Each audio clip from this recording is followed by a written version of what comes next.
Hello, welcome to the online classroom. আজকের বিষয় electronic device and circuits, বিষয় course 66821, chapter 6 পাওয়ার amplifier. সাথে আছি আমি ইয়াসিন আরাফাত। কি থাকছে আজকের আলোচনায়? প্রথমত পাওয়ার অ্যাম্প্লিফায়ার কি, ক্লাস এ, ক্লাস বি, ক্লাস এবি এবং ক্লাস সি অ্যাম্প্লিফায়ার কি, ভোল্টেজ অ্যাম্প্লিফায়ার ও পাওয়ার অ্যাম্প্লিফায়ারের মধ্যে পার্থক্য, RC coupled O transformer coupled class A amplifier কিভাবে কাজ করে তার ব্যাখ্যা ও দক্ষতা নিরূপণ, ক্লাস বি এবং পুশ পুল অ্যাম্প্লিফায়ারের কার্যপ্রণালী ব্যাখ্যা ও এর কর্মদক্ষতা নির্ণয়। এরপরই রয়েছে কমপ্লিমেন্টারি পুশ পুল অ্যাম্প্লিফায়ারের কার্যপ্রণালী বর্ণনা। আমি আবার বলছি, কমপ্লিমেন্টারি সিমেট্রি পুশ পুল অ্যাম্প্লিফায়ারের কার্যপ্রণালী। ক্লাস সি অ্যাম্প্লিফায়ারের কার্যপ্রণালী, কর্মদক্ষতা ও ডিস্টরশন ব্যাখ্যা। ডিস্টরশন বলতে মূলত কোনো একটা সিগন্যালের খর্ব আকৃতি বা বেঁকে যাওয়াকে বোঝানো হয়। বিভিন্ন ধরনের টিউনড অ্যাম্প্লিফায়ারের কার্যপ্রণালী বা ফ্রিকোয়েন্সি রেসপন্স ব্যাখ্যা এবং সবশেষে বিভিন্ন ধরনের পাওয়ার অ্যাম্প্লিফায়ারের সুবিধা, অসুবিধা এবং ব্যবহার সম্পর্কে বিস্তারিত আলোচনা। চলো সামনে এগিয়ে যাই। পাওয়ার অ্যাম্প্লিফায়ারটা কি? আসলে পাওয়ার অ্যাম্প্লিফায়ার এক ধরনের ইলেকট্রনিক অ্যাম্প্লিফায়ার যা কিনা কোনো একটা ইনপুট সিগন্যালের পাওয়ারের অ্যাম্প্লিটিউড বা বিস্তারের দৈর্ঘ্য বা মান বর্ধিত করে। অর্থাৎ কোনো একটা সিস্টেমের ইনপুট সিগন্যাল যাই হোক না কেন, আউটপুটে তার চেয়ে অনেক বেশি মানের সিগন্যাল পাওয়া যাবে। সিগন্যালের অ্যাম্প্লিটিউডের মান বৃদ্ধি করার সর্বশেষ স্তরে এটি ব্যবহার করা হয়। এই যে অ্যাম্প্লিটিউড কনভার্সনটা, এটা আসলে বেশ কয়েকটা ধাপে হয়। এই ধাপগুলোর একেবারে সর্বশেষ স্তরে মূলত এই পাওয়ার অ্যাম্প্লিফায়ারটাকে ব্যবহার করা হয়। নর্মাল ট্রানজিস্টর দিয়ে কাজটা করা সম্ভব নয় বিধায় এখানে আসলে একটা বিশেষ ধরনের পাওয়ার ট্রানজিস্টর ব্যবহার করতে হয়। সিগন্যাল দুই ধরনের, লার্জ সিগন্যাল এবং small signal. Small signal voltage অ্যাম্প্লিফায়ারের ক্ষেত্রে ব্যবহার করা হয়, আর বড় মান ও ছোট মান এই দুই ধরনের সিগন্যালের মধ্যে বড় মানের সিগন্যাল এই পাওয়ার অ্যাম্প্লিফায়ারে ব্যবহার করা হয়। অর্থাৎ এটি লার্জ সিগন্যাল অ্যাম্প্লিফায়ার হিসাবে ব্যবহৃত হয় এবং আউটপুট ডিভাইসের সমমানের ইম্পিডেন্স ব্যবহার করে লার্জ সিগন্যাল অ্যাম্প্লিফায়ারের কর্মদক্ষতা বেশি পাওয়া যায়। সমমানের ইম্পিডেন্স বলতে আসলে বোঝানো হচ্ছে সার্কিটের একটা ইনপুট সাইড আছে এবং একটা আউটপুট সাইড আছে। আউটপুট সাইড বলতে আমরা এখানে লোডকে বোঝাচ্ছি। তো লোডের ইম্পিডেন্স এবং আমার ইনপুটের যে ইম্পিডেন্স যদি এই দুটো সমান হয়, সেই ক্ষেত্রে ম্যাক্সিমাম পাওয়ার ট্রান্সফার হবে। এটা আসলে ম্যাক্সিমাম পাওয়ার ট্রান্সফারেরই একটা ফর্মুলা, যে কোনো একটা সার্কিটের ইনপুট ইম্পিডেন্স এবং আউটপুট ইম্পিডেন্স যদি সমান হয়, তাহলে ওই সার্কিটের জন্য আউটপুটে সর্বোচ্চ মাপের বা সর্বোচ্চ পরিমাণ আউটপুট পাওয়া যাবে। এর ক্লাসিফিকেশন বা শ্রেণীবিভাগ। পাওয়ার অ্যাম্প্লিফায়ারকে মূলত 4 ভাগে ভাগ করা হয়: class A amplifier, class B, class AB amplifier এবং ক্লাস সি অ্যাম্প্লিফায়ার। প্রত্যেকটা ভাগেরই কিছু সুবিধা এবং অসুবিধা আছে। মূলত দুই ধরনের প্যারামিটারের উপরে ভিত্তি করে ক্লাসিফিকেশনটা করা হয়। একটা হচ্ছে লোড লাইনের উপর ট্রানজিস্টরের অপারেটিং পয়েন্ট কিউ এবং আরেকটা হচ্ছে কন্ডাকশন কোণ ফাই এর মান। ক্লাস এ অ্যাম্প্লিফায়ার, কিউ এর অবস্থান অ্যাক্টিভ রিজিয়নের কেন্দ্র বরাবর, অর্থাৎ লোড লাইনের কেন্দ্রবিন্দুতে। এর কন্ডাক্টিভ কোণের মান 360 ডিগ্রি। অপারেটিং পয়েন্ট কিউ, ট্রানজিস্টরের অপারেটিং পয়েন্ট কিউ, অর্থাৎ ঠিক কত মানের ভোল্টেজ সাপ্লাই হলে কোনো একটা ট্রানজিস্টর কার্য উপযোগী হয় বা কাজের উপযোগী হয় বা এর মধ্য দিয়ে কারেন্ট প্রবাহিত হবে, সেটি হলো ট্রানজিস্টরের অপারেটিং পয়েন্ট কিউ। আমরা জানি ট্রানজিস্টর মোট 3টা রিজিয়নে অপারেট করতে পারে: অ্যাক্টিভ, কাট অফ এবং স্যাচুরেশন পয়েন্ট। ক্লাস এ অ্যাম্প্লিফায়ারের ক্ষেত্রে এই কিউ পয়েন্টটা ট্রানজিস্টরের অ্যাক্টিভ রিজিয়নে অবস্থান করে। ক্লাস বি এর ক্ষেত্রে এটা কাট অফ রিজিয়নে অবস্থান করে। ক্লাস এবি এর ক্ষেত্রে এটা কাট অফ রিজিয়নেরও কিছুটা উপরে, অর্থাৎ অ্যাক্টিভ রিজিয়নের একেবারে শেষের দিকে এর অবস্থান। আবার ক্লাস সি অ্যাম্প্লিফায়ারের ক্ষেত্রে এটা কাট অফ রিজিয়নের নিচে অবস্থান করে।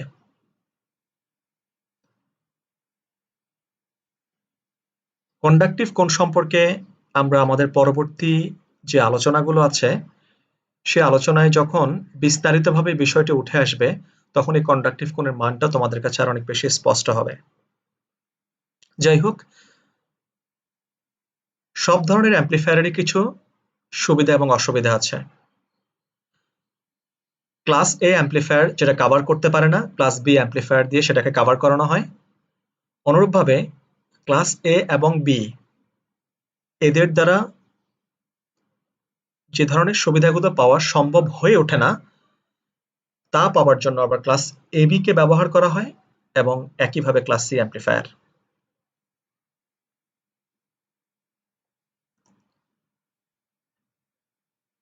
লোড লাইন ক্লাসরুমে এর আগে অনেকবার আলোচনা করা হয়েছে, তারপরে বোঝার সুবিধার্থে আমি আজ আবারও বলছি। এটা আমরা জানি যে কোন একটা ট্রানজিস্টরের বেস কারেন্টের মান এটা বাড়ানো অথবা কমানোর উপরে আমার কালেক্টর কারেন্ট আইসি তার মান বৃদ্ধি অথবা হ্রাস এটা এন্টায়ারলি ডিপেন্ড করে। অর্থাৎ আইসি এর মান আইবি এর মানের উপর নির্ভরশীল। শুধু তাই নয়, আমার কালেক্টর টু এমিটার ভোল্টেজের যে হ্রাস বৃদ্ধি সেটাও কিন্তু আমার এই আইবি কারেন্টের উপর নির্ভরশীল।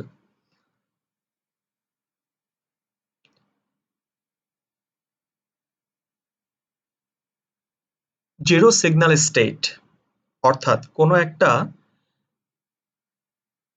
সার্কিটে যখন কোনো ইনপুট এসি সিগন্যাল থাকে না, তাহলে সে অবস্থায় ট্রানজিস্টরকে বায়াস করার জন্য আমরা কি পাই? একটা বায়াসিং ভোল্টেজ হিসাবে ভিসিসি এর উপস্থিতি আমরা লক্ষ্য করি। তাহলে শুধুমাত্র ওই বায়াসিং ভোল্টেজ যখন থাকবে, সেক্ষেত্রে আইবি এর যে মানের জন্য আমার কালেক্টর কারেন্ট আইসি এর মানটা সর্বাধিক হবে, এটাকে আসলে আমি স্যাচুরেশন কারেন্ট বলি। অনুরূপভাবে আইবি এর যে মানের জন্য ভিসি এর মান সর্বাধিক, সেটা হচ্ছে এই কালেক্টর টু এমিটার ভোল্টেজের কাট অফ মান। এই দুটো মানকে যদি কোনো একটা গ্রাফ কাগজে আইসি কে আমি ওয়াই অক্ষ বরাবর এবং ভিসি কে যদি আমি এক্স অক্ষ বরাবর স্থাপন করি এবং সবশেষে যদি এই দুটো পয়েন্টকে আমি কোনো একটা স্কেল দ্বারা যদি যোগ করে দেই, তাহলে যে সরলরেখাটা আমরা দেখতে পাই এটা হচ্ছে লোড লাইন। লোড লাইন দুই ধরনের হয়, এসি লোড লাইন এবং ডিসি লোড লাইন। আমরা জানি যে কোনো একটা ট্রানজিস্টরকে এর ইকুইভ্যালেন্ট সার্কিটে ভাগ করা যায়। সেখানে আমরা মোট দুই ধরনের ইকুইভ্যালেন্ট সার্কিট দেখতে পাই, একটা হচ্ছে ডিসি ইকুইভ্যালেন্ট এবং আরেকটা হচ্ছে এসি ইকুইভ্যালেন্ট। এটা কিভাবে নির্ণয় করে সেটা ক্লাসরুমে আমরা ব্যাপকভাবে এই বিষয়গুলো আলোচনা করেছি, যে ডিসি ইকুইভ্যালেন্ট সার্কিট এবং এসি ইকুইভ্যালেন্ট সার্কিট কিভাবে নির্ণয় করতে হয়। তাহলে ডিসি ইকুইভ্যালেন্ট সার্কিটের জন্য যে লোড লাইনটা আমি পাবো এটা হচ্ছে ডিসি লোড লাইন, এবং এসি ইকুইভ্যালেন্ট সার্কিটের জন্য আমি যে লোড লাইনটা পাবো এটা হচ্ছে এসি লোড লাইন। লক্ষ্য করো যে ডিসি লোড লাইন এবং এসি লোড লাইন এরা পরস্পর কোনো একটা বিন্দুতে ছেদ করে।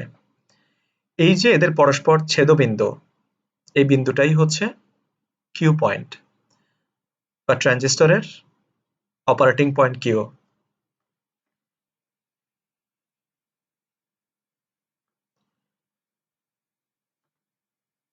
তাহলে লোড লাইনের বিষয়টা তোমাদের কাছে স্পষ্ট, এসি লোড লাইন এবং ডিসি লোড লাইন কি সেই বিষয়টাও স্পষ্ট।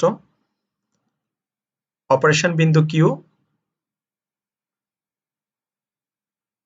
পূর্বে বলেছি, তারপরে গ্রাফ থেকে আমরা আরেকটু ভালো করে বিষয়টা বুঝে নেই যে ওয়াই অক্ষ বরাবর আমার আইসি এর মান বা কালেক্টর কারেন্টের মান, এবং এক্স অক্ষ বরাবর যদি আমি কালেক্টর টু এমিটার ভোল্টেজের যে মান সেটাকে যদি আমি বসাই এবং দুটো পয়েন্টকে যদি আমি যোগ করি, যোগ করার পর আমার ডিসি লোড লাইনের উপরে যে পয়েন্টটা আমি পাচ্ছি সেই পয়েন্টটাই হচ্ছে মূলত এই ট্রানজিস্টরের অপারেশন পয়েন্ট কিউ। এটা ডিসি লোড লাইনের উপরে যে কোনো জায়গায় এটা ওঠানামা করতে পারে। আর ওঠানামার বিষয়টি অবশ্য সার্কিটের অন্যান্য প্যারামিটারের উপর ডিপেন্ড করে। সার্কিটে অনেক প্যারামিটার বলতে আমরা বোঝাচ্ছি যে আসলে এখানে বায়াসিং ভোল্টেজটা কিরকম হবে, সেখানে বায়াসিং রেজিস্ট্যান্স গুলো কেমন হবে, যে তোমরা জানো যে ইনপুট সাইডে আমার বেশ কিছু register R1 R2 R3 R4, এরপরে ভোল্টেজ ডিভাইডার রেজিস্টার থাকে। তো আমি এদের যে কোনো একটাকে যদি ভ্যারি করি বা এর মান যদি আমি কম বা বাড়াই, তখন এই কিউ পয়েন্টের মানটাও কিন্তু ওঠানামা করে, এবং তার উপরে ভিত্তি করে ট্রানজিস্টরটা কখনো কখনো এর স্যাচুরেশন রিজিয়ন, কখনো অ্যাক্টিভ রিজিয়ন অথবা কখনো কাট অফ রিজিয়নে অপারেট করতে পারে।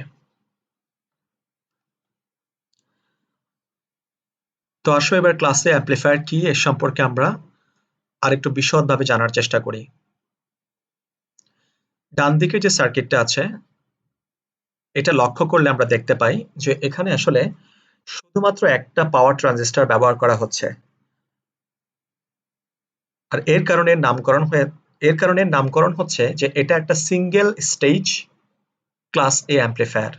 শুধুমাত্র একটি পাওয়ার ট্রানজিস্টর ব্যবহার করা হয়েছে বিধায় এর নাম সিঙ্গেল স্টেজ পাওয়ার অ্যাম্প্লিফায়ার।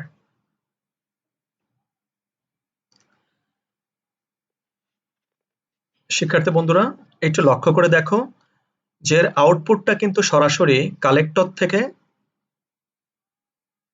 বা কালেক্টরের অ্যাক্রসে নেওয়া হচ্ছে, সে কারণে এটাকে বলা হয় ডিরেক্টলি কাপলড পাওয়ার অ্যাম্প্লিফায়ার। কোনো অ্যাম্প্লিফায়ারের আউটপুট যদি সরাসরি ট্রানজিস্টরের কালেক্টর থেকে নেওয়া হয় তাহলে এটাকে বলা হয় হচ্ছে ডিরেক্টলি কাপলড অ্যাম্প্লিফায়ার। দুটো রেজিস্ট্যান্স R1 এবং R2,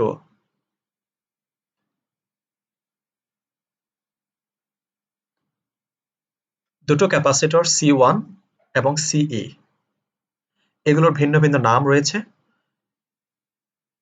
কিছুক্ষণ পর আমরা সে আলোচনায় আসছে।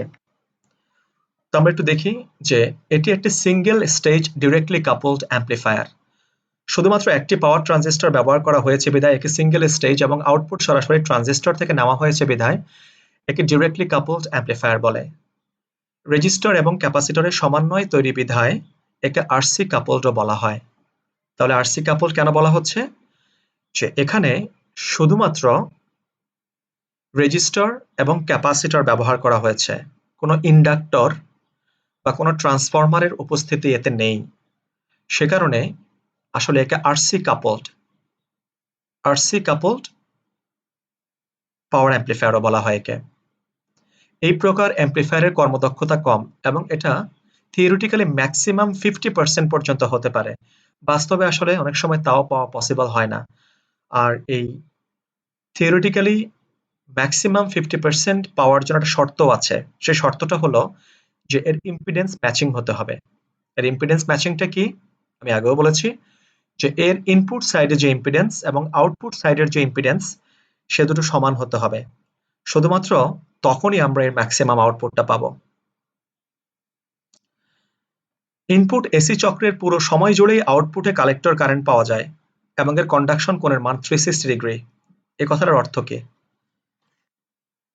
আমরা জানি যে কোনো একটা ইনপুট এসি সিগন্যাল এটা দেখতে সাধারণত একটা সাইন ওয়েভের মতো হয়ে থাকে। তো সেই সাইন ওয়েভের দুইটা অংশ আমরা দেখতে পাই। উপরের দিকের অংশটাকে বলি আমরা পজিটিভ হাফ সাইকেল, নিচের দিকের অংশটাকে বলি হচ্ছে নেগেটিভ হাফ সাইকেল। এখন যদি বিষয়টা এমন হয় যে ইনপুটে আমার পজিটিভ হাফ সাইকেল যতক্ষণ পর্যন্ত চলবে, আউটপুটে ততক্ষণ পর্যন্ত আমি আউটপুটের মান পেতে থাকব। তথাপি যে ইনপুটে আমার নেগেটিভ হাফ সাইকেল যতক্ষণ পর্যন্ত চলতে থাকবে, আউটপুটেও আমি কারেন্টের মানটা আউটপুটেও আমি ততক্ষণ পর্যন্ত সিগন্যালটাকে পেতে থাকব। যদি এমন হয় তখন এই বিষয়টাকে বলি হচ্ছে আমরা যে কন্ডাকশন কোণের মান 360 ডিগ্রি, কেননা প্রত্যেকটা হাফ সাইকেলের মান 180 ডিগ্রি, তাহলে দুটো হাফ সাইকেল মিলে 360 ডিগ্রি। তাহলে যতক্ষণ পর্যন্ত ইনপুটটা চলমান রয়েছে ততক্ষণই আমি আউটপুটে একটা আউটপুট সিগন্যালও কিন্তু পেতে থাকব। এই যে বিষয়টা, এটাকেই বলি হচ্ছে আমরা যে ইনপুটে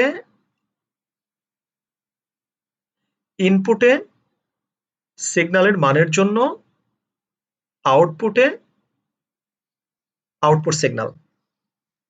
কথাটা আমি আবার পড়ছি যে ইনপুট এসি চক্রের পুরো সময় জুড়েই আউটপুটে কালেক্টর কারেন্ট পাওয়া যায় বলে এর কন্ডাকশন কোণের মান হয় 360 ডিগ্রি। তার মানে কি? এর ব্যতিক্রমও কিন্তু আসলে আছে। অর্থাৎ ইনপুটে দুটো হাফ সাইকেল কমপ্লিট হবে, কিন্তু আউটপুটে শুধুমাত্র একটা হাফ সাইকেলের জন্য আউটপুটে সিগন্যালের ভ্যালু পাওয়া যাবে। যেহেতু এখানে একটা পুরো সাইকেল জুড়েই আউটপুটে আমরা একটা পাওয়ার ভ্যালু পেতে থাকি বা সিগন্যালের একটা ভ্যালু পেতে থাকি, সে কারণে এই ট্রানজিস্টরটা সবসময় আসলে অন অবস্থায় থাকে, চালু অবস্থায় থাকে। তাই এর মধ্যে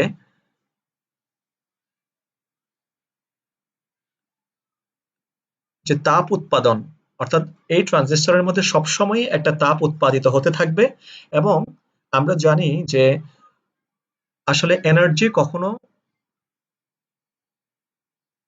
ধ্বংস করা যায় না, এটা সবসময় একটা স্টেট থেকে আরেকটা স্টেটে জাস্ট শুধু ট্রান্সফরমেশন হয়, কিন্তু এনার্জি কখনোই কোনোদিন কোনো ভ্যানিশ হয় না। তাহলে আমরা এখানে যে ইলেকট্রিক্যাল এনার্জিটা ব্যবহার করছি, সেই ইলেকট্রিক্যাল এনার্জিটা আসলে এই ট্রানজিস্টরের মধ্য দিয়ে হিট হিসাবে ডেসিপেট হয়ে এটা লস হয়ে যাচ্ছে। সে কারণে আমার একটা ক্লাসে অ্যাম্প্লিফায়ারের যে কর্মদক্ষতা, এটা সবসময় অনেক কম হয়। কেননা কারণ যতক্ষণ পর্যন্ত ইনপুট সাইকেল চলতে থাকে, আউটপুট সাইকেলেও সবসময় আমি একটা সিগন্যালের মান পাবো, এবং এটা হতে গিয়ে সবসময় ট্রানজিস্টরটা অনেক বেশি গরম হয়ে যায়, যার ফলে ট্রানজিস্টরে হিট লসটা অনেক বেশি হয় এবং এফিসিয়েন্সি অনেক কম হয়।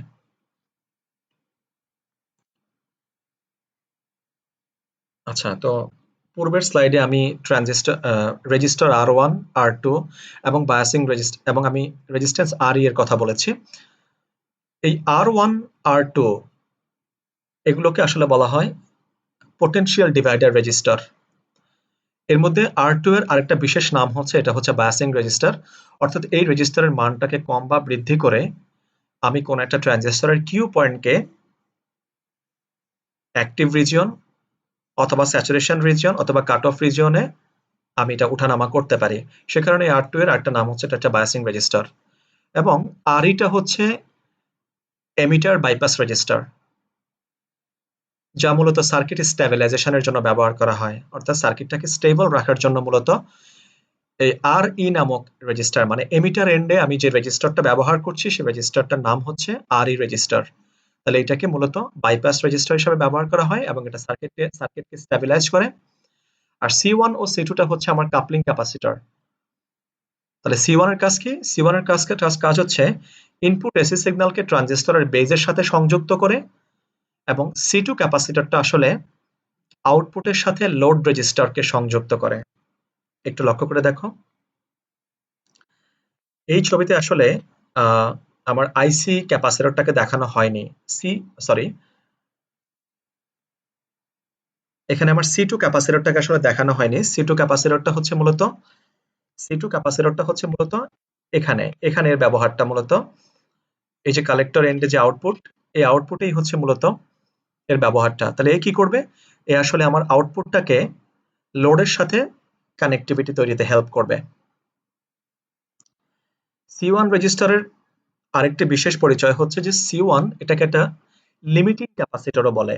অর্থাৎ কোন একটা ভোল্টেজকে প্রি স্টেজ লেভেলেই এর ভোল্টেজের যে ডিসি কম্পোনেন্ট, সেই ডিসি কম্পোনেন্টটাকে ব্লক করে দেবে। ব্লক করে দিয়ে শুধুমাত্র এসি কম্পোনেন্টটাকে পাস করবে, এবং এর মাধ্যমে এই ক্যাপাসিটরটা মূলত বেজের ভোল্টেজটাকে লিমিট করে। সে কারণে এর অন্য একটি নাম হচ্ছে লিমিটিং রেজিস্ট্যান্স। আচ্ছা, সিই যে ক্যাপাসিটরটা, এর কাজ কি? এর কাজ হচ্ছে যে আমার এমিটার দিয়ে যখন কোনো কারেন্ট আসবে, তখন সেই কারেন্টটাকে আর ই রেজিস্টারের মধ্য দিয়ে প্রবেশ না করিয়ে বা না পাঠিয়ে এটাকে বাইপাস করে সি ক্যাপাসিটরের মধ্য দিয়ে এটাকে গ্রাউন্ড করবে। অ্যাজ এ রেজাল্ট এই আর ই এর অ্যাক্রসে ভোল্টেজ ড্রপটা অনেক কম হয় এবং যার ফলশ্রুতিতে আউটপুটে আমার ভোল্টেজের গেইনটা অনেক বেশি হবে। যেহেতু ভোল্টেজ গেইন বেশি, কারেন্ট গেইন বেশি, তাহলে পাওয়ার গেইনটা অনেক বেশি হবে। এখন এই ধরনের একটা অ্যাম্পলিফায়ার সার্কিটের যে আউটপুট ভোল্টেজ সেটা নির্ণয়ের জন্য সূত্রটা হচ্ছে VC equals to VCC minus IC into R L plus হচ্ছে আর ই। এটা আর এল না হয় এটাকে আমরা আরসিও বলতে পারতাম, অর্থাৎ কালেক্টর রেজিস্টরের মধ্য দিয়ে যে ভোল্টেজটা ড্রপ হবে। আর এর কার্যপ্রণালী যদি আমরা একটু লক্ষ্য করি, যে একটা ট্রানজিস্টর, একটা ক্লাস এ পাওয়ার অ্যাম্পলিফায়ার কিভাবে কাজ করে এটা যদি আমরা একটু লক্ষ্য করি, তাহলে বিষয়টা এরকম যে আসলে এ প্রকার সার্কিটে শূন্য ইনপুট সিগন্যাল অবস্থায় ও কিছু কালেক্টর কারেন্ট সবসময় পাওয়া যায়। অর্থাৎ যদিও আমার এখানে সিগন্যালের মানে কোনো ইনপুট সিগন্যাল নেই, এখানে শুধুমাত্র ডিসি বায়াসিং ভোল্টেজ আছে, ঠিক এই অবস্থায়ও যেহেতু সার্কিটের অন্যান্য যে প্যারামিটারগুলো অর্থাৎ রেজিস্টার আর1 আর2 এগুলোকে আসলে এমনভাবে এই প্যারামিটারগুলোকে এমনভাবে সেট করা হয় যে আসলে এই ট্রানজিস্টরটা কখনোই রিভার্স বায়াসে কাজ করবে না। তো যেহেতু রিভার্স বায়াস কন্ডিশন এখানে কাজ করবে না, অলওয়েজ এটা ফরওয়ার্ড বায়াস, সে কারণে বলা হচ্ছে যে যদি আমার কোনো ইনপুট এসি সিগন্যাল নাও থাকে এখানে, সে অবস্থায়ও এই সার্কিটের মধ্যে সবসময়ই আমি কিছু কালেক্টর কারেন্ট এবং এমিটার টু কালেক্টর ভোল্টেজ পাবো। এখন সার্কিটে যদি আমি ইনপুট এসি সিগন্যাল প্রয়োগ করি, তাহলে সিগন্যালের পজিটিভ হাফ সাইকেল ও ট্রানজিস্টরের বেস কারেন্ট আইভি এর মানটা বাড়তে থাকবে। তো যদি আইসি এর মান বাড়ে, তাহলে অবভিয়াসলি ভিসি এর মানটাও বাড়বে। কেননা কারণ ভিসিসি এটা তো বায়াসিং ভোল্টেজ, একটা ডিসি ভোল্টেজ, এর মান কিন্তু ফিক্সড। আমি সার্কিটটা প্রথম যখন তৈরি করি তখনই কিন্তু এই ভিসিসিটা একটা ফিক্সড ভ্যালু, তাই এর উপর আমার কোনো কন্ট্রোল নেই। কিন্তু আমি যদি আইভি কারেন্টকে চেঞ্জ করি, তাহলে আইসি এর মানটা বাড়বে অথবা কমবে। এখন আইসি মান যদি বাড়ে, তাহলে আইসি ইন্টু আর এল প্লাস আর ই, এখানে আর এল এবং আর ই এই ভ্যালুগুলো কিন্তু ফিক্সড, যেহেতু এগুলো রেজিস্টরের ভ্যালু, তাহলে আমার আইসি ইন্টু আর এল প্লাস আর ই এই পোর্শনটা সবসময় ভ্যারি করবে, অর্থাৎ এর মানটা বাড়বে অথবা কমবে। তাহলে এর উপরে ভিত্তি করে আমার ভিসি এর মানটাও বাড়বে অথবা কমবে। ভিসিসি এর ফিক্সড মান, তাই এই অবস্থায় আউটপুট ভোল্টেজ ভিসি এর মান কমে।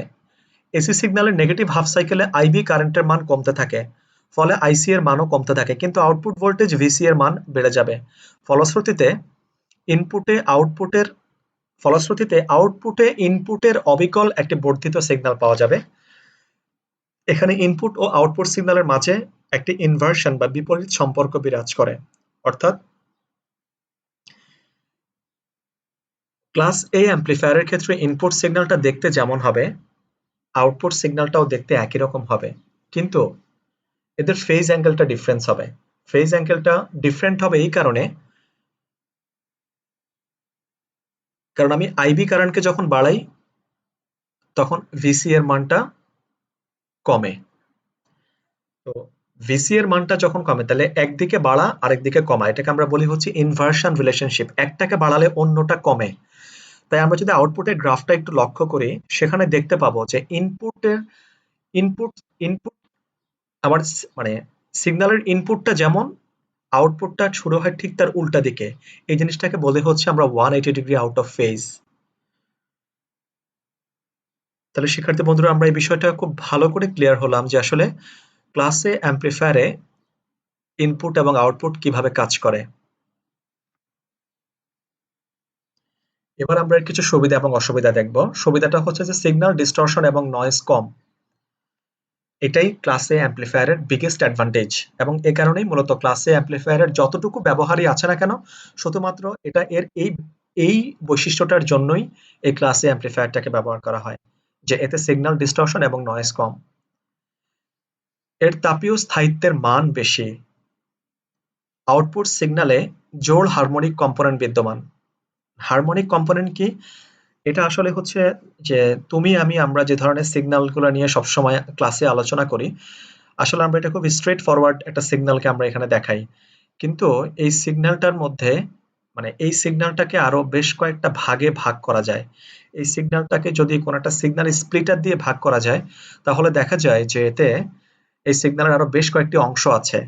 সেই প্রত্যেকটা অংশকে আমরা মানে একেকটা অংশকে আমরা হারমোনিক হিসাবে চিহ্নিত করি। তাহলে এই ক্লাসে অ্যাম্প্লিফায়ারের ক্ষেত্রে আউটপুট সিগন্যালে এখন হারমোনিক ২ ধরনের হয়। একটা হচ্ছে জোড় হারমোনিক, এটাকে আমরা অড মানে ইভেন হারমোনিক অথবা অড হারমোনিক বলি। অর্থাৎ হারমোনিকের সংখ্যার নামটা যদি আমি এভাবে বলি যে হারমোনিক নাম্বার ১, হারমোনিক নাম্বার ২ বা হারমোনিক নাম্বার ৩, তাহলে এই যে ১ এবং ৩ এটা হচ্ছে বিজোড়, আর ২, ৪, ৬ এগুলি হচ্ছে জোড় হারমোনিক। তো বলা হচ্ছে যে ক্লাসে অ্যাম্প্লিফায়ারের মধ্যে এর জোড় হারমোনিক কম্পোনেন্ট গুলো বিদ্যমান। ক্লাসে অ্যাম্প্লিফায়ারের যে সার্কিটের গঠনটা এটা খুব সিম্পল। আর অসুবিধাটা কি? এখানে পাওয়ার লস অনেক বেশি হয়। কেন পাওয়ার লস অনেক বেশি হয়? কারণ এখানে ট্রানজিস্টর অনেক বেশি হিট ডেসিপেট করে। কেন অনেক বেশি হিট ডেসিপেট করে? কারণ ট্রানজিস্টরটা অনেক দীর্ঘ সময় ধরে যতক্ষণ পর্যন্ত ইনপুট সাইকেলটা চলতে থাকে, ট্রানজিস্টরটাও ঠিক ততক্ষণ পর্যন্ত অন থাকে। আর ঠিক সে কারণে এর মধ্যে ট্রানজিস্টরটা অনেক বেশি গরমও হয়। আর অনেক বেশি গরম হয় বিধায় এর পাওয়ার লসটা অনেক বেশি। যার কারণে কর্মদক্ষতাও অনেক কম হবে, তাই এর ব্যবহারটাও অনেক সীমিত। আচ্ছা, এখন যেহেতু অনেক বেশি হিট এখানে প্রডিউস হয়, তাহলে এই হিটটা ট্রানজিস্টরটা তো অনেক বেশি অনেক বেশি গরম হয়ে একসময় এটা পুড়ে যেতে পারে, বা সার্কিটের ট্রানজিস্টরের যে অন্যান্য প্যারামিটার গুলি আছে সেগুলোর সে বৈশিষ্ট্যগুলো পরিবর্তন হয়ে যেতে পারে। সেটা যাতে না হয় সেজন্য আমরা একটা হিট সিঙ্ক ব্যবহার করব। আর এই হিট সিঙ্ক ব্যবহারের ফলে এই সার্কিটটা ডিজাইনে আমার খরচ অনেক বেশি বেড়ে যায়। আর তাত্ত্বিকভাবে যদিও আমরা বলি যে এর কর্মদক্ষতা হচ্ছে 50%, আসলে বাস্তবে এটা 25% থেকে 30% এর বেশি সাধারণত পাওয়া যায় না। এর ব্যবহারটা খুবই সীমিত। এটা অডিও ফ্রিকোয়েন্সি অ্যাম্প্লিফায়ার ডিজাইনে সবচেয়ে বেশি ব্যবহার করা হয়।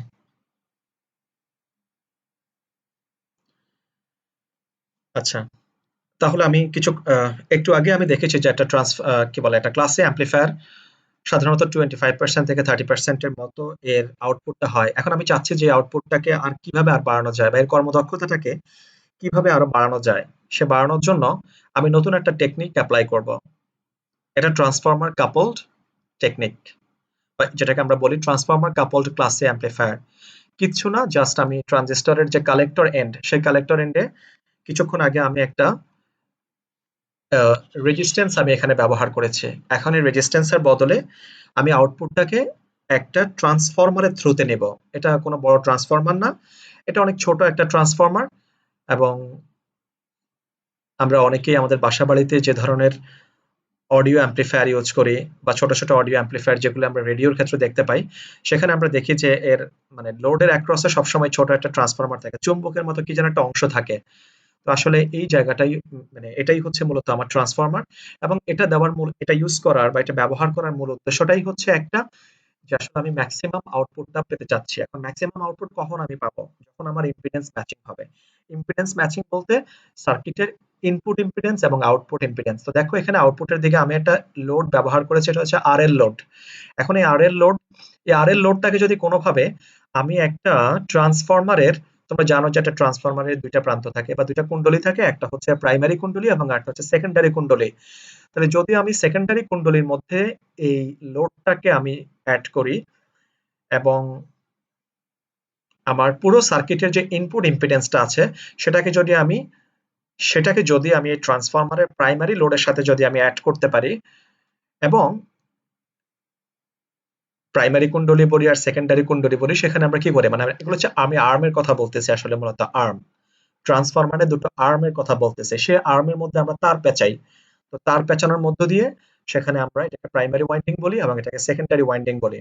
এখন তার কতটুকু পেঁচাবো বা তার কতটুকু কম পেঁচাবো, এটা আসলে আমাদের উপর ডিপেন্ড করে, বা আসলে আমরা এখানে কি ধরনের সিস্টেম ডিজাইন করতে চাই। যেমন আমরা এখানে একটা স্টেপ ডাউন ট্রান্সফরমার বিবেচনা করছি। সেই হিসাবে স্টেপ ডাউন ট্রান্সফরমার হলে আমরা জানি যে প্রাইমারি ওয়াইন্ডিং এ প্যাচের সংখ্যা বেশি হবে আর সেকেন্ডারি ওয়াইন্ডিং এ প্যাচের সংখ্যাটা কম হবে। তাহলে আহ, পুরো সার্কিটের যে ইনপুট ইম্পিডেন্স, এটাকে আমি এই ট্রান্সফরমারের প্রাইমারি ওয়াইন্ডিং এর সাথে আমি অ্যাড করলাম, এবং এই যে ট্রান্সফরমারের যে টার্নস রেশিও মানে প্যাচের যে সংখ্যা, এই প্যাচ সংখ্যাটাকে আমি আমি ডিজাইন অনুযায়ী কম বা বৃদ্ধি করে আমি আসলে আমার আউটপুট ইম্পিডেন্সের সাথে ইনপুটের যে ইম্পিডেন্স এই জিনিসটাকে ম্যাচ করতে পারি। এটার জন্য একটা ফর্মুলাও আছে। ফর্মুলাটা হচ্ছে প্যাচ অনুপাত ইকুয়ালস টু হচ্ছে root over source impedance divided by load impedance. মানে হচ্ছে আমার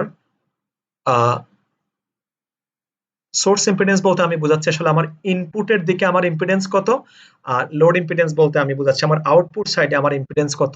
এই দুইটাকে ভাগ করে যদি আমি তার বর্গমূল নেই, তাহলে আমি বুঝতে পারবো যে আসলে আমার এই প্যাচের অনুপাতটা কেমন হওয়া উচিত। অন্যভাবে বলতে পারি যে এই প্যাচের অনুপাতটাকে আমি আমার মতো করে কন্ট্রোল করে আমি আসলে এখানে এর ইনপুট ইম্পিডেন্স এবং আউটপুট ইম্পিডেন্সটাকে সবসময় সমান রাখতে পারি। আর যদি সমান রাখতে পারি, তাহলে আমি এর মধ্য দিয়ে ম্যাক্সিমাম আউটপুট পাবো। তাহলে এটা কিভাবে কাজ করে, এর কার্যপ্রণালীটা আমরা কিছুক্ষণ আগে যেভাবে আমরা ক্লাসে অ্যাম্প্লিফায়ার সম্পর্কে বিশদভাবে আলোচনা করেছিলাম, যে একটা ক্লাসে অ্যাম্প্লিফায়ার এর ওয়ার্কিং প্রিন্সিপাল বা কার্যপ্রণালী কি, এটা কিভাবে কাজ করে, ঠিক বাকি জিনিসগুলো আমার এই ট্রান্সফরমার কাপলড ক্লাসে অ্যাম্প্লিফায়ারের জন্য সেম থাকবে। শুধুমাত্র পার্থক্য একটাই, যে আমি এখানে এই কালেক্টরের অ্যাক্রসে একটা রেজিস্টর ব্যবহার না করে আমি এখানে একটা ট্রান্সফরমারকে ইউজ করেছি এখানে, বা ট্রান্সফরমারকে কাপল করে দিয়েছে। যেহেতু ট্রান্সফরমারের অ্যাক্রসে এই লোডের সিগন্যাল ভ্যালুটা আমি নিচ্ছি, সে কারণে এটাকে আমি বলছি ট্রান্সফরমার কাপলড ক্লাসে অ্যাম্প্লিফায়ার। তোমরা নিজেরা যখন ভালো করে এই এখানকার রিডিং গুলো লেখাগুলো যখন পড়বে, তখন বিষয়গুলো তোমাদের কাছে আরো অনেক বেশি স্পষ্ট হবে বলে আমি আশা করি। তো একটা ট্রান্সফরমার কাপল ক্লাসে অ্যাম্প্লিফায়ার অ্যাডভান্টেজ কি, যেটা আমি একটু আগেই বলেছি, যে একটা নর্মাল ক্লাসে অ্যাম্প্লিফায়ারের যে ধরনের আউটপুট হয় বা আউটপুট পাই আমরা, বা এর এফিসিয়েন্সি যতটুকু হয়, এখানে এফিসিয়েন্সির মানটা তার চাইতে আরো অনেক বেশি হবে। এটা 25% থেকে বৃদ্ধি পেয়ে এটা 50% এর মতো বেশি হবে। এর কিছু ম্যাথমেটিক্যাল ডেরিভেশন আছে, কিন্তু সেগুলো অনেক কমপ্লিকেটেড এবং সেগুলো তোমাদের জন্য অতটা প্রযোজ্য নয় বলে আসলে আমরা এই ম্যাথমেটিক্যাল ডেরিভেশন গুলো এখানে উপস্থাপন করিনি।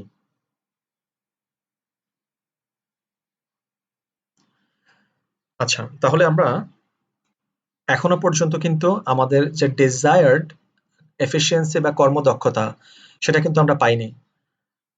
ক্লাসে অ্যাম্প্লিফায়ারের ক্ষেত্রে এটা 25% থেকে 30%, এবং ট্রান্সফরমার কাপলড ক্লাসে অ্যাম্প্লিফায়ারের ক্ষেত্রে সেটাকে 50% পর্যন্ত আমরা ইমপ্রুভ করতে পেরেছি। এখন মানে এই মানের এফিসিয়েন্সি দিয়ে কি আসলে আমাদের চলবে? না, চলবে না। কারণ আমাদের এমন কিছু কিছু অ্যাপ্লিকেশনস আছে বা ব্যবহার আছে যেখানে আমাদের এর চেয়ে আরো অনেক বেশি এফিসিয়েন্সি দরকার হয়।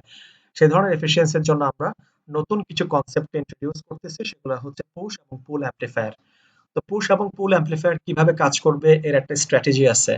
এর জন্য সার্কিটের একটা যে ডায়াগ্রাম, তার স্ট্রাকচারটাও কিন্তু আলাদা।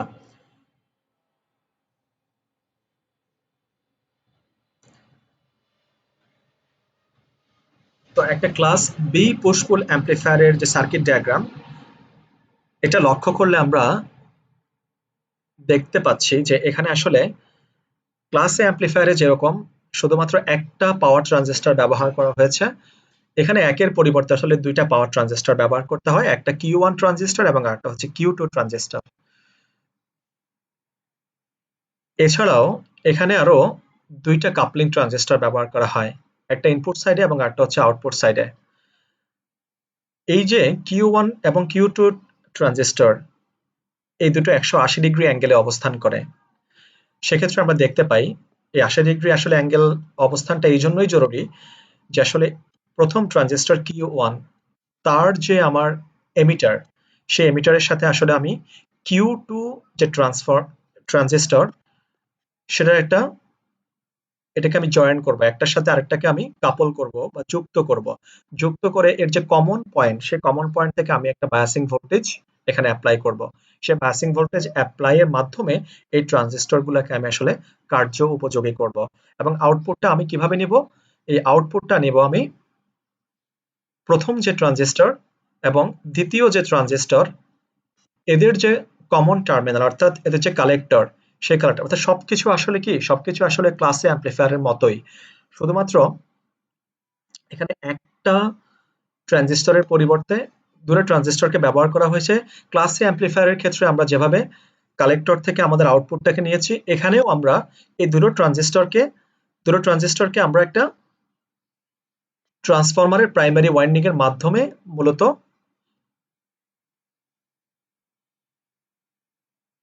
আমরা এর আউটপুটটাকে নিব। তো চলো দেখা যাক আসলে পুশ পুল অ্যাম্পলিফায়ার কিভাবে কাজ করে। কম মাত্রার সিগন্যাল ডিস্টরশন, অধিক কর্মদক্ষতা ও বেশি মানের বৈদ্যুতিক পাওয়ার যেখানে দরকার হয়, পুশ ও পুল অ্যাম্পলিফায়ার মূলত সেখানেই ব্যবহার করা হয়। এ ধরনের সার্কিটের কনফিগারেশনে দুটি পাওয়ার ট্রানজিস্টর ব্যবহার করা হয়। যে সিগন্যালকে অ্যাম্পলিফাই বা বিবর্ধিত করতে হবে তাকে প্রথমে স্প্লিটার দিয়ে 180 ডিগ্রি আউট অফ ফেজের দুটি অভিন্ন সিগন্যালে রূপান্তর করতে হবে। এই কথাটার অর্থ কি? দেখো আমি এখানে একটা ইনপুট সিগন্যাল দিচ্ছি ভি ইন। আমার এখানে ট্রানজিস্টর দুটো ট্রানজিস্টর এখানে। তো দুটো ট্রানজিস্টরের মধ্যেই আমি আলাদা আলাদা করে সিগন্যাল পাঠাবো, কিন্তু সেই সিগন্যাল পাবো কোথায়? এর জন্য আমি কি করব, প্রথম যে ট্রান্সফরমারটা, এই ট্রান্সফরমার দিয়ে আমি মূল যে এসি সিগন্যাল, সেই এসি সিগন্যালকে দুইটা ভাগে ভাগ করব। দুইটা ভাগে ভাগ করলে ডান দিকের যে ছবিটা, সেই ছবিটা একটু লক্ষ্য করে দেখো। প্রথমে আমার ইনপুট ভোল্টেজ সিগন্যাল এটা, এবং একেবারে নিচে গিয়ে আমি সেখান থেকে আউটপুট ভোল্টেজ পাচ্ছি। কিন্তু তার আগে দেখো সিগন্যালটাকে দুইটা ভাগে ভাগ করা হচ্ছে, একটা প্লাস 0.6 ভোল্ট এবং একটা হচ্ছে মাইনাস 0.6 ভোল্টে। দেখো দুইটা সিগন্যালে কিন্তু আউট অফ ফেজে অবস্থান করছে। আউট অফ ফেজ বলতে আমি বলছি এই সিগন্যালের হাফ সাইকেল, যেখানে প্রথম সিগন্যালের যে হাফ সাইকেল আর দ্বিতীয় সিগন্যালের যে হাফ সাইকেল, সেটা একটা থেকে আরেকটা 180 ডিগ্রি ফেজ অ্যাঙ্গেলে অবস্থান করে।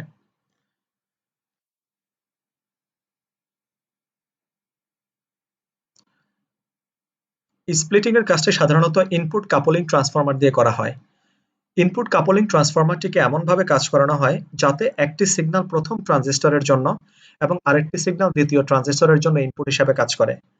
ট্রানজিস্টর দুটি 180 ডিগ্রি কোণে অবস্থান করে এবং একটি কমন টার্মিনাল দ্বারা একে অপরের সাথে যুক্ত হয়ে অবস্থান করে। দুটো ট্রানজিস্টর ব্যবহারের মূল উদ্দেশ্য হলো আউটপুট সিগন্যালে প্রয়োজনীয় হারমোনিক্সের সংখ্যা কমিয়ে আনা, যাতে অ্যাম্পলিফায়ারের দক্ষতাটা বৃদ্ধি পায়। একটি বায়াসিং ব্যাটারির এক প্রান্ত ট্রানজিস্টর দুটির কমন টার্মিনালের সাথে এবং অপর প্রান্ত দ্বিতীয় ট্রান্সফরমারের প্রাইমারির সাথে সেন্টার ট্যাপড অবস্থায় থাকে। আচ্ছা, এখানে পুশ এবং পুল কনসেপ্টটা কি? পুশ এবং পুল কনসেপ্টটা হচ্ছে ট্রানজিস্টরের যখন positive half cycle, sorry input সাইকেলের যখন পজিটিভ হাফ সাইকেল যখন কাজ করবে, তখন সেক্ষেত্রে আমি কিন্তু এখানে ইনপুট সিগন্যালের পজিটিভ হাফ সাইকেলের কথা বলছি। তাহলে ইনপুট সিগন্যালের পজিটিভ হাফ সাইকেল এবং নেগেটিভ হাফ সাইকেল, এটা কিন্তু পরবর্তীতে একটা ট্রান্সফরমার দ্বারা স্প্লিট হয়ে যাবে, মানে দুইটা ভাগে বিভক্ত হয়ে যাবে।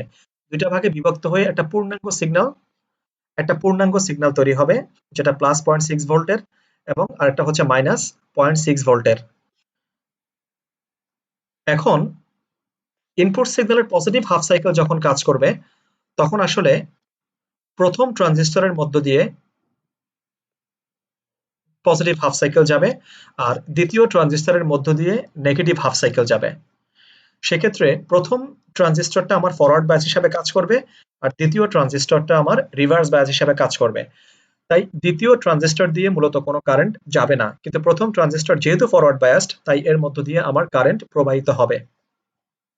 এখন সিমিলারলি যখন নেগেটিভ হাফ সাইকেল যখন কাজ করবে, ইনপুট সাইকেলের নেগেটিভ হাফ সাইকেল যখন কাজ করবে, তখন Q1 যে ট্রানজিস্টরটা, এটা কিন্তু রিভার্স বায়াসড হয়ে যাবে। অন্যদিকে আমার Q2 যে আমার ট্রানজিস্টর, সেটা ফরওয়ার্ড বায়াস কাজ করবে। ফলশ্রুতিতে এর মধ্য দিয়ে আমার নেগেটিভ হাফ সাইকেলটা পাস হবে এবং দুটো কম্বাইন হয়ে আমার একটা কমপ্লিট আউটপুট সিগন্যাল আমি পাবো। এখন যখন পজিটিভ হাফ সাইকেল কাজ করে, তখন দেখা যাবে যে আসলে আমার লোড থেকে, মানে বিষয়টা এমন হবে, মনে হবে যেন যে লোড থেকে একটা কারেন্ট বের হয়ে আমার Q1 ট্রানজিস্টরের ভিতরে যাচ্ছে। আবার যখন নেগেটিভ হাফ সাইকেল কাজ করবে, তখন বিষয়টি এমন দাঁড়াবে যে আসলে আমার Q1 ট্রানজিস্টর থেকে একটা কারেন্ট বের হয়ে এই লোডের মধ্যে ঢুকছে বলে মনে হবে। বিষয়টা যদি এমন হয় যে কোনো একটা সোর্স হতে আগত কারেন্ট যখন লোডে প্রবেশ করে, অর্থাৎ অর্থাৎ আমার ট্রানজিস্টর Q1 থেকে যে কারেন্টটা বের হচ্ছে, সেই কারেন্টটা বের হয়ে যদি এমন হয় যেটা লোডে প্রবেশ করে, তখন এটাকে বলি হচ্ছে আমি পুশ। অনুরূপভাবে যদি এই লোড থেকে মানে লোডের প্রান্ত থেকে যদি কোনো একটা কারেন্ট বের হয়ে এসে Q1 ট্রানজিস্টরের মধ্যে প্রবেশ করে, তাহলে এটাকে বলি হচ্ছে আমি পুল। তাহলে আশা করছি তোমরা পুশ এবং পুল এই কনসেপ্টটা ভালো করে বুঝতে পেরেছো। এটা আসলে কোনো এমন কোনো বিষয় নয় যেটা ইচ্ছাকৃতভাবে করা হয়। এটা আসলে সার্কিটের ডিজাইনটাই এমন যে পজিটিভ হাফ সাইকেলের জন্য একবার ট্রানজিস্টর থেকে কারেন্ট বের হবে, মানে কালেক্টর কারেন্টের ডাইরেকশনটা একবার লোডের দিকে হবে, আরেকবার লোড থেকে কালেক্টর কারেন্টের কি বলে কালেক্টর টার্মিনালের দিকে হবে। সে কারণে এটাকে আমরা বলছি হচ্ছে পুশ এবং পুল। পুশ মানে ঠেলে দেওয়া, আর পুল মানে কোন একটা কিছুকে টেনে নিয়ে আসা। তাহলে ক্লাস বি পুশ পুল অ্যাম্পলিফায়ার এর কিছু সুবিধা এবং অসুবিধা আমরা এখন দেখব। প্রথমত হচ্ছে যে এর কালেক্টর এফিসিয়েন্সি বা দক্ষতা অধিক, এর গেইন অধিক মানের, এর আউটপুট সিগন্যাল ডিস্টরশন অনেকটাই নিয়ন্ত্রিত, সার্কিটে ব্যবহৃত ট্রান্সফরমারের আকার ছোট ও এর মূল্য কম। আর অসুবিধাগুলো হচ্ছে যে ইনপুটে দুটি সমমান এবং অপোজিট ডাইরেকশনের সাপ্লাই ভোল্টেজের প্রয়োজন হয়। সিগন্যালের ডিস্টরশন মানে সিগন্যালটা বেঁকে যাওয়ার প্রবণতা অনেক বেশি বা সিগন্যালটা বেঁকে যায়, ফলে আসল যে ইনফরমেশনটা সেটা সবসময় শতভাগ রিট্রিভ করা সম্ভব হয় না। দুটো একই ধরনের ট্রানজিস্টরের প্রয়োজন হয় এবং যেটা অনেক ক্ষেত্রেই দুষ্প্রাপ্য। এর ব্যবহারটা হচ্ছে এটা লো কস্ট সিস্টেম ডিজাইনিং এ অধিক ব্যবহার হয়, রেডিও ফ্রিকোয়েন্সি সিস্টেমে এটা বেশি ব্যবহৃত হয় এবং ডিজিটাল সুইচিং ডিজাইনের ব্যবহার আছে। আচ্ছা, এরপরে আমরা এখন দেখবো হচ্ছে কমপ্লিমেন্টারি সিমেট্রি পুশ পুল অ্যাম্পলিফায়ার।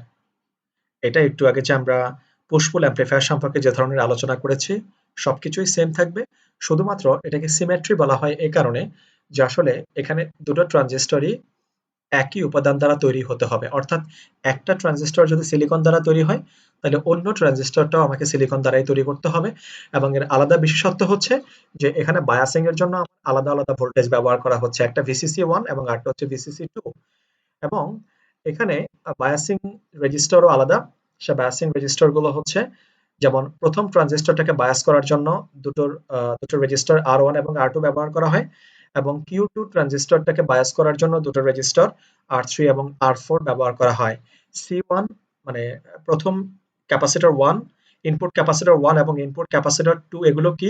এগুলো হচ্ছে ক্লাস এ অ্যাম্পলিফায়ারের ক্ষেত্রে আমরা যেভাবে আলোচনা করেছিলাম যে এগুলো হচ্ছে আসলে আমাদের কাপলিং ক্যাপাসিটর, অর্থাৎ ইনপুটটাকে সবসময় বেজের সাথে কানেক্ট করার জন্য মূলত এই ক্যাপাসিটরগুলোকে ব্যবহার করা হয়। প্লাস এগুলো হচ্ছে আমার বেজের যে ভোল্টেজ আছে সেই ভোল্টেজটাকে এটা লিমিট করে। কিভাবে লিমিট করে? এটা আসলে এসি এর মধ্যে যে ডিসি কম্পোনেন্টের যে উপস্থিতি সেটাকে ব্লক করার মধ্য দিয়ে। তো এছাড়া যে একটা কাপলিং ক্যাপাসিটরের একটা কাপলিং অ্যাম্পলিফায়ারের সরি এছাড়া যে একটা পুশ পুল অ্যাম্পলিফায়ারের যে বেসিক অপারেশন, অর্থাৎ যেভাবে বেসিকলি যেভাবে কাজ করে, এই কমপ্লিমেন্টারি সিমেট্রি পুশ পুল অ্যাম্পলিফায়ারও ঠিক আবার একইভাবে কাজ করবে। আর কমপ্লিমেন্টারি শব্দটা ব্যবহার করার কারণ হচ্ছে যে এখানে আহ, দুটো ট্রানজিস্টরের যদিও উপাদান একই, কিন্তু এর অর্গানাইজেশনটা ভিন্ন। অর্থাৎ একটা হচ্ছে এনপিএন ট্রানজিস্টর এবং একটা হচ্ছে পিএনপি ট্রানজিস্টর। যেহেতু একটা আরেকটার আহ, উল্টা বা কমপ্লিমেন্টারি, সেজন্য এটাকে আমরা বলছি হচ্ছে কমপ্লিমেন্টারি সিমেট্রি পুশ পুল অ্যাম্পলিফায়ার। তাহলে সিমেট্রি শব্দটা মানে হচ্ছে একই, একই মানে হচ্ছে কি সিমেট্রি মানে হচ্ছে প্রতিসাম্য বা একই রকম। একই রকম কথার অর্থ মানে হচ্ছে যে এই ট্রানজিস্টর গুলা যে উপাদান দিয়ে তৈরি, দুটা ট্রানজিস্টরেরই আহ, গঠনের উপাদানটা সেম, অর্থাৎ দুইটাই সিলিকন দ্বারা তৈরি। অন্যদিকে কমপ্লিমেন্টারি শব্দের অর্থ হলো যে একটা এনপিএন এবং একটা পিএনপি, তো একটা একটা উল্টো। সে কারণে এটা হচ্ছে কমপ্লিমেন্টারি সিমেট্রি। আর এটার যে ওয়ার্কিং প্রিন্সিপাল মানে কিভাবে কাজ করবে, এটা আসলে একটা পুশ পুল অ্যাম্পলিফায়ার যেভাবে কাজ করে এটাও ঠিক একইভাবে কাজ করবে। তাহলে পুশ পুল অ্যাম্পলিফায়ার কিভাবে কাজ করে সেটা আমরা একটু আগেই দেখেছি, যে একটা পুশ পুল অ্যাম্পলিফায়ারে প্রথমেই আমার আহ, এর অর্গানাইজেশনটা এমন হবে যে একটা পুশ পুল অ্যাম্পলিফায়ারে আমরা যেভাবে ক্লাসে অ্যাম্পলিফায়ারের মধ্যে বায়াসিং রেজিস্টার দিয়ে এটাকে কন্ট্রোল করে সবসময়ই ট্রানজিস্টরের অপারেটিং পয়েন্টটাকে এর অ্যাক্টিভ রিজিয়নের মাঝ বরাবর রাখতে সমর্থ হয়েছে। এখানে কিন্তু বিষয়টা এরকম নয়। এখানে বরঞ্চ যে এর আহ, যে বায়াসিং রেজিস্টরগুলা, সে বায়াসিং রেজিস্টরগুলাকে এমনভাবে মানগুলো এমনভাবে ব্যবহার করা হয় যে আসলে দুইটা ট্রানজিস্টরই সবসময় আমার লোড লাইনে কাট অফ রিজিয়ন বরাবর অবস্থান করে। তাই যখনই কোনো একটা ইনপুট সিগন্যাল যখন এতে দেওয়া হবে, ইনপুট সিগন্যাল দেওয়া হলে ইনপুট সিগন্যালের প্রথম যেই পজিটিভ হাফ সাইকেল, সেই পজিটিভ হাফ সাইকেলের জন্য মূলত আমার আউটপুটে আমি একটা আউটপুট সিগন্যাল পাবো। কিন্তু কেন? কারণ হচ্ছে যে মানে ইনপুট সিগন্যালের পজিটিভ হাফ সাইকেলের জন্য আমার ট্রানজিস্টর, প্রথম যে ট্রানজিস্টর, সেই প্রথম ট্রানজিস্টরটা ফরওয়ার্ড বায়াস হিসাবে কাজ করে, কিন্তু আমার দ্বিতীয় ট্রানজিস্টরটা রিভার্স বায়াস হিসাবে কাজ করে। আর তোমরা জানো যে ট্রানজিস্টর যখন রিভার্স বায়াস হিসাবে কাজ করবে তখন মূলত এর মধ্য দিয়ে কোনো কারেন্ট প্রবাহিত হবে না। এখন আমাকে তো ট্রানজিস্টরের আউটপুটে পুরো সাইকেলটাই পেতে হবে, মানে ইনপুট সাইকেল আমি যা দিয়েছি আউটপুটে আমার একটা পূর্ণাঙ্গ সিগন্যাল পেতে হবে। তাহলে পূর্ণাঙ্গ সিগন্যাল পাওয়ার জন্য এখন একটা ট্রানজিস্টর দিয়ে আমি শুধুমাত্র একটা হাফ সাইকেল পাই, তাহলে একটা ট্রানজিস্টর দিয়ে আমার পারপাসটাকে পুরোপুরি আমি সার্ভ করতে পারবো না। সেজন্য আমি আরেকটা ট্রানজিস্টর ব্যবহার করছি। সেই ট্রানজিস্টরটা যখন ইনপুট সিগন্যালের যখন নেগেটিভ হাফ সাইকেল কাজ করবে, তখন প্রথম ট্রানজিস্টরটা আমার রিভার্স বায়াস হিসাবে কাজ করবে আর দ্বিতীয় ট্রানজিস্টরটা ফরওয়ার্ড বায়াস হিসাবে কাজ করবে। সো তখন দ্বিতীয় ট্রানজিস্টরের মধ্য দিয়ে আমার কারেন্ট প্রবাহিত হবে এবং আমি আউটপুটে একটা সিগন্যাল পাবো নেগেটিভ হাফ সাইকেল, এবং দুটাকে কম্বাইন করে আমি আসলে একসাথে একটা পূর্ণাঙ্গ সিগন্যাল পাবো। তো এটাই হচ্ছে মূলত আমার একটা কমপ্লিমেন্টারি সিমেট্রি পুশ পুল অ্যাম্পলিফায়ারের ওয়ার্কিং প্রিন্সিপাল। আচ্ছা, এবার দেখা যাক আমার ক্লাস সি অ্যাম্পলিফায়ারটা কি। এটি এমন এক ধরনের অ্যাম্পলিফায়ার যেখানে সার্কিটের অ্যাক্টিভ উপাদান ট্রানজিস্টর ইনপুট এসি সিগন্যালের পুরো একটি অর্ধ সাইকেলেরও কম সময়ের জন্য কার্যকরী হয়। তাহলে এই যে আমাদের প্রথম যেই ক্লাস এ অ্যাম্পলিফায়ার, ক্লাস বি অ্যাম্পলিফায়ার এবং পুশ পুল অ্যাম্পলিফায়ার সম্পর্কে আমরা আলোচনা করেছি, কমপ্লিমেন্টারি পুশ পুল, কমপ্লিমেন্টারি সিমেট্রি পুশ পুল অ্যাম্পলিফায়ার সম্পর্কে আমরা আলোচনা করেছি। সেখানে আমরা দেখেছি কিভাবে একটা পজিটিভ হাফ সাইকেলের জন্য আউটপুট সিগন্যালের মান পাওয়া যায়। তো এছাড়াও আমরা দেখেছি যে ক্লাস এ অ্যাম্পলিফায়ারের ক্ষেত্রে কিভাবে একটা পুরো ইনপুট সিগন্যালের জন্য আউটপুটে একটা পুরো আউটপুট সিগন্যালের মান পাওয়া যায়। তো ক্লাস সি অ্যাম্পলিফায়ারের ক্ষেত্রে বিষয়টা সেরকম নয়। ক্লাস সি অ্যাম্পলিফায়ারের ক্ষেত্রে আহ, ক্লাস ক্লাস সি অ্যাম্পলিফায়ারের ক্ষেত্রে ইনপুট এসি সিগন্যালের হাফ সাইকেল কমপ্লিট হতে যতটুকু সময় লাগে তার চাইতেও কম সময়ের জন্য আসলে এই আউটপুট সিগন্যালের মান পাওয়া যাবে। কেননা আসলে ক্লাস সি অ্যাম্পলিফায়ারের ক্ষেত্রে আহ, যেহেতু অপারেটিং পয়েন্টটা কিউ, এটা আমার কাট অফ রিজিয়নেরও অনেক নিচে অবস্থান করে। তাহলে এই ট্রানজিস্টরটাকে যদি আমার কার্যক্ষম করতে হয়, তাহলে আমার যেই 0.7 ভোল্ট, যেটা আমার অপারেটিং ভোল্টেজ, এই 0.7 ভোল্টেজের চাইতেও আরো অনেক বেশি মানের ভোল্টেজ এখানে ব্যবহার করতে হবে। তা না হলে আমি কাট অফ রিজিয়ন থেকে কখনোই আমি আসলে এই ট্রানজিস্টরটাকে, মানে কাট অফ, আমরা দেখতে পাচ্ছি যে আসলে এখানে যে অপারেটিং পয়েন্ট কিউটা, এই কিউটা হচ্ছে কাট অফ রিজিয়নের অনেক নিচে অবস্থান করে। তার মানে কি, এই ট্রানজিস্টরটাকে যদি আমাকে অ্যাক্টিভ করতে হলে 0.7 ভোল্টের চাইতেও আরো অনেক বেশি মানের ভোল্টেজ আমাকে লাগবে শুধুমাত্র এই ট্রানজিস্টরটাকে কার্য উপযোগী করার জন্য। অর্থাৎ ইনপুট সিগন্যাল যাই থাকুক না কেন, তার একটা মেজর অংশ, একটা বড় একটা অংশ আমার খরচ হয়ে যাবে শুধুমাত্র এই ট্রানজিস্টরটাকে কাজের উপযোগী করার জন্য। তাহলে আর খুব সামান্য অংশই, মানে ইনপুট সিগন্যালের খুব সামান্য অংশই বাকি থাকবে যেটা দিয়ে আমি আসলে আউটপুট সিগন্যালটা পাবো। সে কারণে একটা হাফ সাইকেল কমপ্লিট হতে যতটুকু সময় লাগে তার চাইতেও আরো অনেক কম সময়ের জন্য আমি আউটপুট সিগন্যালটা পাবো। এবং অবশ্যই একটা অ্যাডভান্টেজও আছে। অ্যাডভান্টেজটা হচ্ছে যে এই ক্ষেত্রে আসলে যেহেতু ইনপুট সিগন্যালটা অনেক কম সময় ধরে পাওয়া যায় ট্রানজিস্টরের জন্য, তাই আউটপুট সিগন্যালটাও, মানে ট্রানজিস্টরটা অনেক কম গরম হয়। অনেক কম গরম হওয়ার কারণে এর পাওয়ার লসটাও অনেক কম হবে। অ্যাজ এ রেজাল্ট এর এফিসিয়েন্সিটাও অনেক হাই হবে এবং এটা মোটামুটি 90% বা তারও অধিক। এবং এর যেই কন্ডাকশন কোণ, সেই কন্ডাকশন কোণের মানটা 80 থেকে মোটামুটি 120 ডিগ্রির মধ্যে অবস্থান করে। আর এর ওয়ার্কিং প্রিন্সিপালটা যদি আমরা একটু লক্ষ্য করি, তাও তাহলে আসলে ওয়ার্কিং প্রিন্সিপালটা হচ্ছে এরকম যে আমরা এই ক্লাস সি অ্যাম্পলিফায়ারের ক্ষেত্রে, ক্লাস সি অ্যাম্পলিফায়ারের জন্য যে আমার ট্রানজিস্টর আমার যেই কারেন্টটা ডেলিভার দিবে, সেই কারেন্টটা আসলে মূলত এখানে একটা এলসি সার্কিট বা একটা রেজোন্যান্ট সার্কিটের মধ্য দিয়ে এটা পাস হবে। সো রেজোন্যান্ট সার্কিটের মধ্য দিয়ে পাস হওয়ার কারণে রেজোন্যান্ট সার্কিটের বৈশিষ্ট্যটা কি? যে রেজোন্যান্ট সার্কিটের বৈশিষ্ট্য হচ্ছে এমন যে আমার এই কারেন্ট সিগন্যালের মধ্যে অনেকগুলা মানে কারেন্টের পালস থাকবে। সেই পালসের মধ্যে সবগুলা পালসকে আসলে এই এলসি সার্কিট তার মধ্য দিয়ে যেতে দিবে না। শুধুমাত্র একটা স্পেসিফিক ফ্রিকোয়েন্সি বা একটা স্পেসিফিক মানের ফ্রিকোয়েন্সিকে সে এর মধ্য দিয়ে পাস করতে দেবে। অ্যাজ এ রেজাল্ট যে আমার এই সার্কিটের শুধুমাত্র একটা স্পেসিফিক সিগন্যাল যেহেতু এর মধ্য দিয়ে যাবে, তাই এর এফিসিয়েন্সিটা অনেক হাই হয়। তা আমরা একটু পড়ি বিষয়টা আসলে কেমন। এই প্রকার সার্কিটের গঠনের এই প্রকার সার্কিটের গঠনের দরুন ট্রানজিস্টরের অপারেশন বিন্দু কিউ এর অবস্থান ডিসি লোড লাইনের কাট অফ রিজিয়নেরও কিছুটা নিচে হয়। এমতো অবস্থায় ইনপুট এসি সিগন্যালের অ্যামপ্লিটিউড বা বিস্তারের মান বেজ এমিটার ভোল্টেজের মান ভিভিই ইকুয়ালস টু 0.7 ভোল্টের চেয়ে বেশি বেশি হয়। আর বেশি হয় বলেই কেবল ট্রানজিস্টর সরি আর ভিভি এর মানটা 0.7 ভোল্টের চেয়ে বেশি হলেই কেবল এই ট্রানজিস্টরটা কার্য উপযোগী হবে। বায়াসিং রেজিস্টর আর বি এর মানের পরিবর্তনের মাধ্যমে কিউ বিন্দুকে নিয়ন্ত্রণ করা হয়।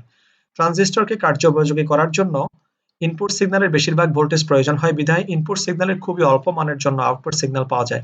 অ্যাক্টিভ এলিমেন্ট ট্রানজিস্টরের মূল কাজ হলো ইনপুটের অপর অপর ইনপুটের উপর ভিত্তি করে একের পর এক কারেন্ট পালস উৎপাদন করে তা এলসি রেজোন্যান্ট সার্কিটে প্রদান করা, যেটা আমি একটু আগে বলেছি।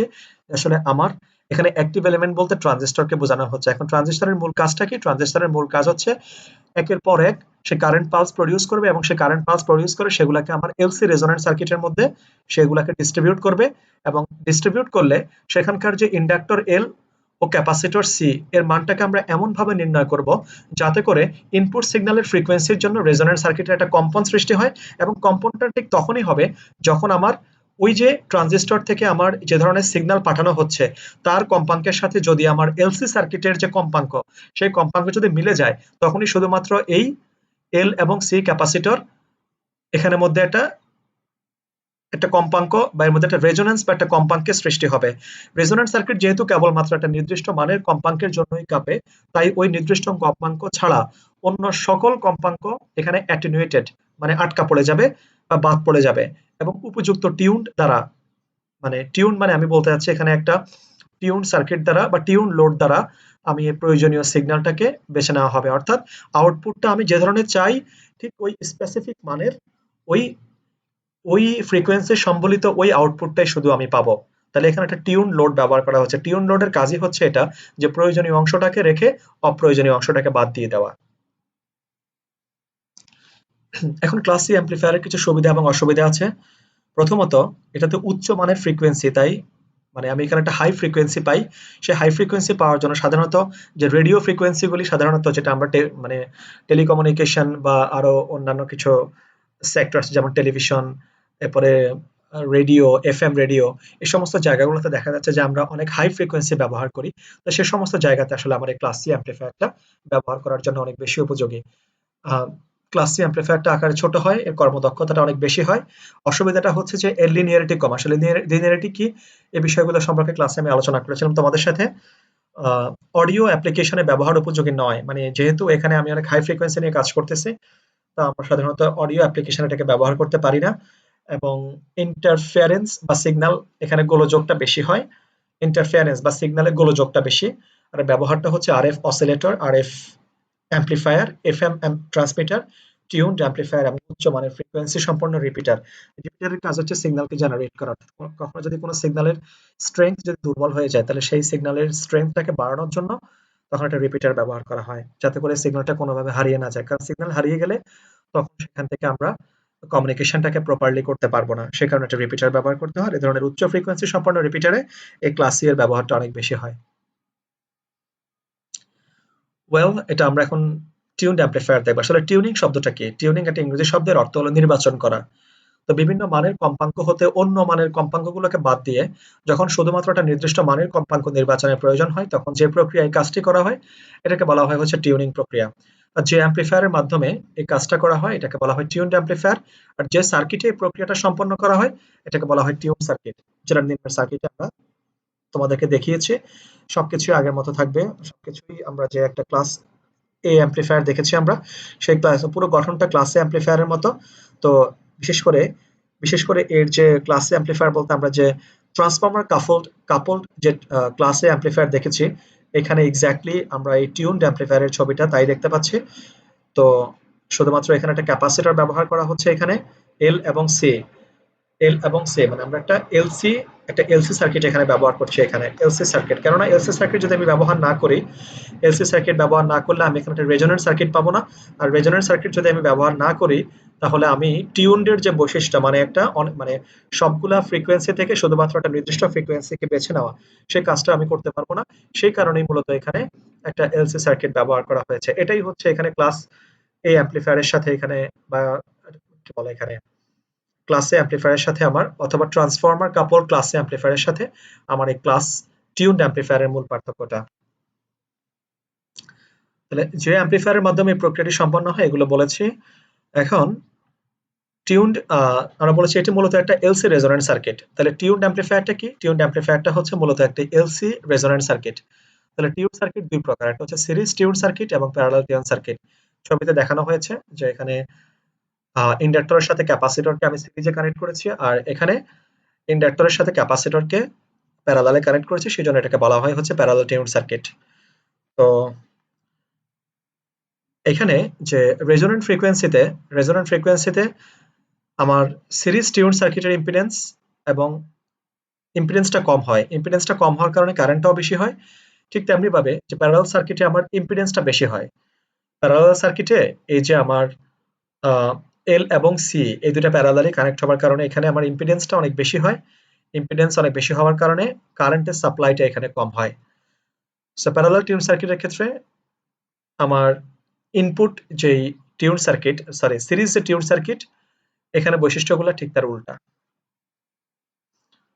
তাহলে আমরা বুঝতে পারলাম যে টিউনড অ্যাম্পলিফায়ারটা মূলত আসলে কেন ব্যবহার করা হয়। আচ্ছা, এবার আমরা দেখব যে ভোল্টেজ ও পাওয়ার অ্যাম্পলিফায়ারের মধ্যে কি কি পার্থক্য আছে। তো এতক্ষণ ধরে আমরা যে ধরনের ডিসকাশন বা আলোচনা আমরা করেছি, সেই আলোচনার ভিত্তিতে আমরা এখন বেশ কিছু বিষয় আমরা এখান থেকে স্পষ্ট হবে, এবং এর ফলে আমাদের ভোল্টেজ অ্যাম্পলিফায়ার ও কারেন্ট অ্যাম্পলিফায়ার, এই পাওয়ার অ্যাম্পলিফায়ারের মধ্যে পার্থক্যটা বুঝতে বেশ খানিকটা সুবিধা হবে আমাদের। প্রথম কথা হচ্ছে ভোল্টেজ অ্যাম্পলিফায়ারের এসি সিগন্যাল অ্যাম্পলিটিউডটা কম। অর্থাৎ এসি সিগন্যাল অ্যাম্পলিটিউডটা কম এই কারণে, কারণ এখানে স্মল সিগন্যাল ব্যবহার করা হয়। আর পাওয়ার অ্যাম্পলিফায়ারের ক্ষেত্রে এসি সিগন্যাল অ্যাম্পলিটিউডটা বেশি, কালেক্টর কারেন্ট আইসি এর মানটা অনেক কম হয় এখানে, আর এখানে কালেক্টর কারেন্ট আইসি এর মানটা অনেক বেশি হয়। মানটা অনেক বেশি হয় বলেই সেখানে আমরা পাওয়ারটাও অনেক বেশি পাই। মানে ভোল্টেজ বেশি হয়, মানে পাওয়ারও বেশি হয়, যার কারণে এফিসিয়েন্সিটাও এখানে বেশি। ট্রানজিস্টর কম তাপ উৎপাদন করে, আর পাওয়ার অ্যাম্পলিফায়ারের ক্ষেত্রে ট্রানজিস্টর মোটামুটিভাবে অনেক বেশি তাপ উৎপাদন করে।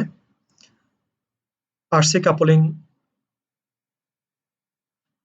ভোল্টেজ অ্যাম্পলিফায়ারের ক্ষেত্রে আরসি কাপলিংটা ব্যবহার করা হয়, আর পাওয়ার অ্যাম্পলিফায়ারের ক্ষেত্রে ট্রান্সফর্মার কাপলিং এর ব্যবহারটা অনেক বেশি হয়। এসি পাওয়ারের আউটপুটটা কম, আর এখানে এসি পাওয়ারের আউটপুটটা অনেক বেশি। ট্রানজিস্টরের আকারটা ছোট হয়, ট্রানজিস্টরের আকারটা তুলনামূলকভাবে এখানে বড় হয়। তোমাদের সকলকে ধন্যবাদ।